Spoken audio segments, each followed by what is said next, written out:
Ano na yung mga napundar mo, mga naipon mo dito sa pagstay mo sa Guam? Medyo marami-rami na. Ako si Janjan, engineer sa Guam. Bali, gano'n na kayo katagal sa Guam? 4 na taon na, sir. Ganun din sir, 4 na taon rin, halos kasabayan lang rin naman kami. Bali, ano na yung mga napundar nyo, mga naipon nyo dito sa Guam?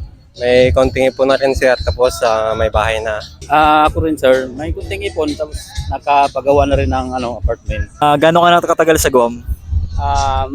Nag-isang taon na noong October to, sir. Kasalukuyang nagpapagawa ng bahay, sir, dyan, at nagpapaaral ng 5 anak. Bali, ilang taon na kayo sa Guam? 2019 hanggang 2023, sir. Bali, 4 na taon. Meron na ako sa grocery tsaka tricycle. Nakadalawang tricycle ako. Ayos naman yung ko, pinita ko rito. Hindi naman napunta sa masama eh. Bali, gano'n ka na katagal sa Guam? 5 years. 5 years na, so marami ka nang napundar. Bahay lang sir, tsaka yung mga anak ko nag-aaral. Magkakalit na sila. So guys, nakita ko ulit yung dati naming tao sa DMCI ngayon. Nagkita kami sa Guam. Ilang taon ka na sa Guam? Sa next year, 4 years na. Medyo marami-rami na rin yung naipundar. Kahit pa paano. Nakabili ng sariling bahay. Saka nakabili ng lupa.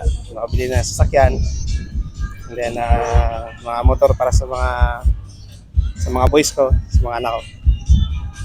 And then napagpatapos na ako ng engineer ng pangalay. Tapos yung pangalawa ko naman, next year naman, mag-graduate na rin siya ng aircraft mechanic. Ginawa ko tong video na to hindi para magyabang.